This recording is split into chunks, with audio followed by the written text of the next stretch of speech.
Shalom, this is Avi Herzog in Fair Lawn, New Jersey, wishing we were in Eretz Yisrael in Yirtzeh Hashem next year.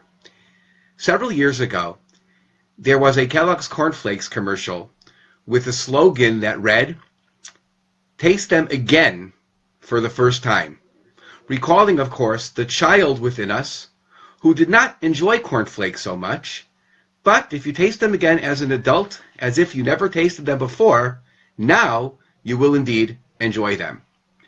I try to employ the same slogan regarding the Hagaddah every year. I try to read it again as if I'm reading it for the first time, hoping to find some textual nuance that I didn't notice before, something different that sticks out. One of the questions about the Hagaddah that has bothered me for several years concerns a very small excerpt from a text that is only recited by some. When we eat the korech, there are those who recite the following.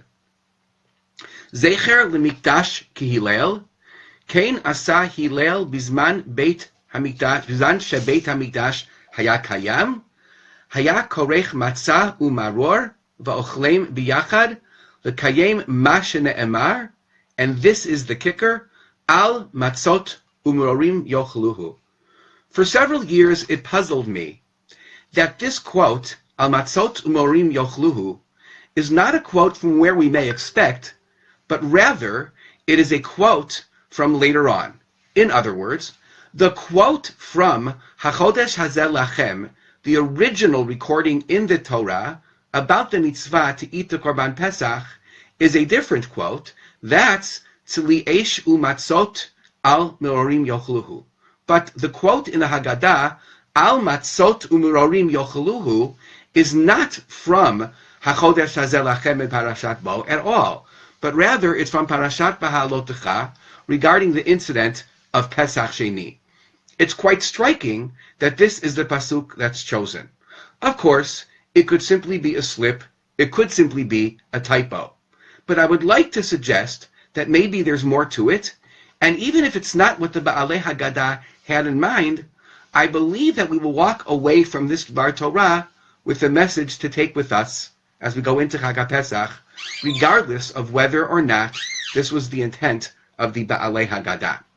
So in order to better understand what's transpiring here, I would like to take us through the text of the Torah, then move on to the Mishnah, see how there is an evolution in several stages, and maybe this will shed light on our question.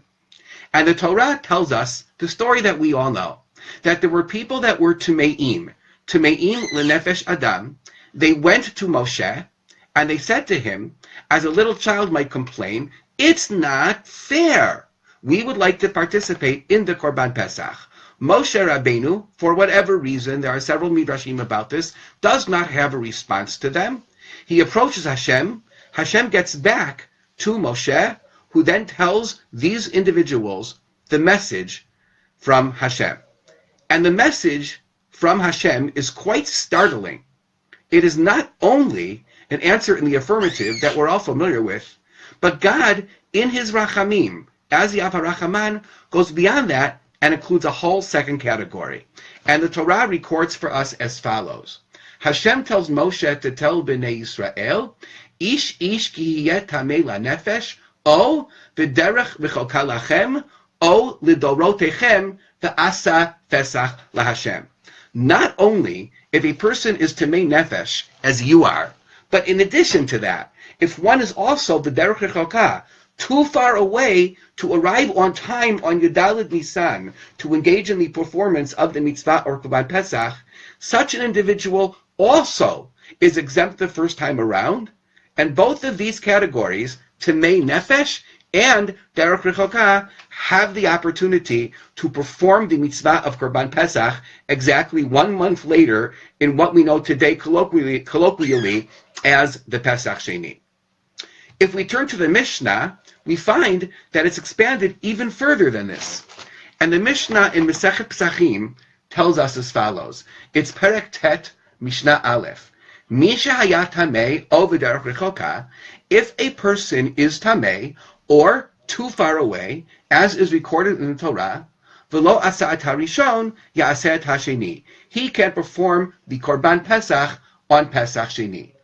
Beyond that, shagag o ne'enas, if for whatever reason whatsoever he was not able to, lo asa et harishon ya'aseh et hasheni. He too can perform the Pesach Sheni.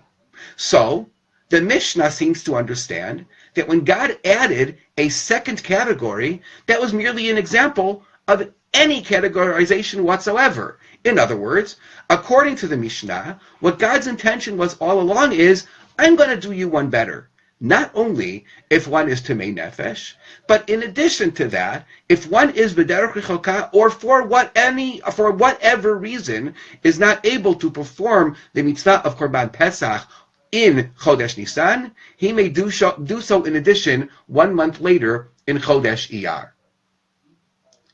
What's fascinating, though, to me, is the next Mishnah. Because the Mishnah decides, you know what, since we're talking about Derech Rechoka, it's important that we quantify this. Try to create a method for all to follow, or a measurement for all to follow, whereby we are not dealing with this merely subjectively, but objectively. And so Mishnah Bet tells us as follows. Ezohi Derech Rechoka, what is considered to be too far away, that if you were not able to perform the mitzvah of Korban Pesach the first time around, you indeed fall into the category of those that have the chance for the makeup? So the first opinion, that of Rabbi Akiva, is min hamodi'im v'lachutz. From Modi'im, probably what is chosen by the Mishnah, for it is a location that people were familiar with, the distance from Modi'im to Yerushalayim in every direction. In other words, that measurement from Modi'im to Yerushalayim. Okay, that makes sense. You're closer than that? Well, then you should have been in Yerushalayim, and you do not have the opportunity to make it up. You're farther away than the distance from Modi'im to Yerushalayim, you indeed have a chance for the makeup on Pesach Sheni. But it's the second opinion in the Mishnah, which seems to be profound.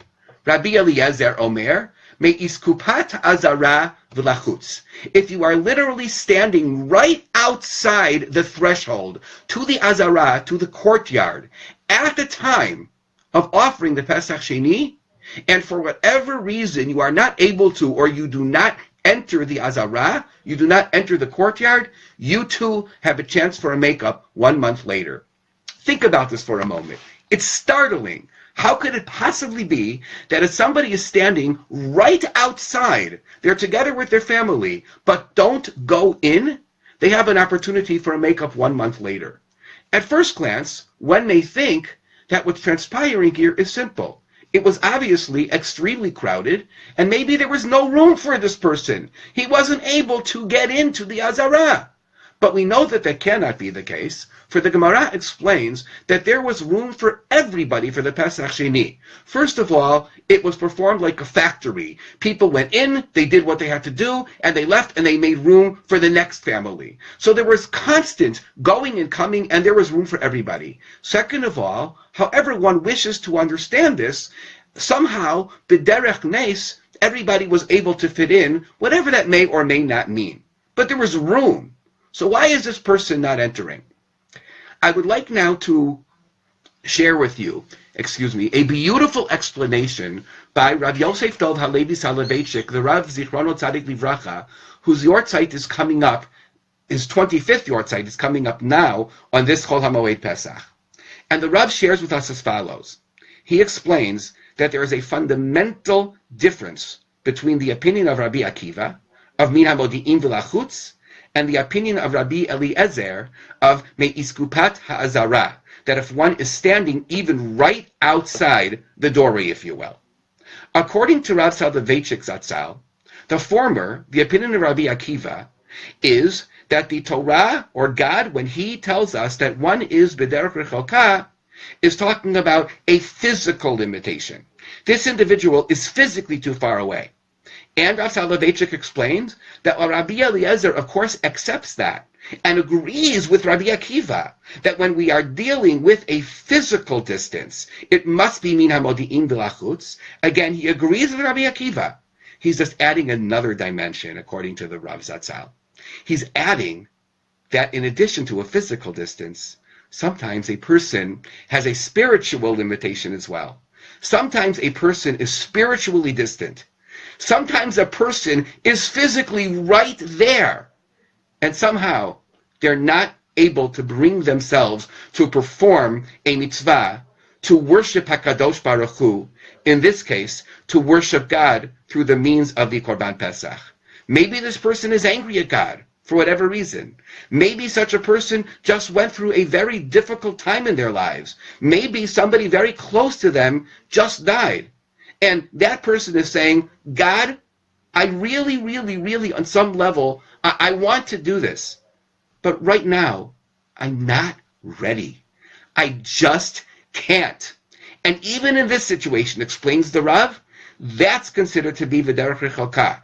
You're physically very close, and you shouldn't be exempt, but you are. You know why? Because I got to understand that right now, spiritually, you're not here. You are, right now, spiritually, v'derech rechalka. And I'm here for you. And I get and I understand the fact, God says, as it were, kivyachol, that you are not ready yet to approach me and observe the Korban Pesach. That's okay. You too have another month to do so. And if you are able to come around within the next month, please come back in a month.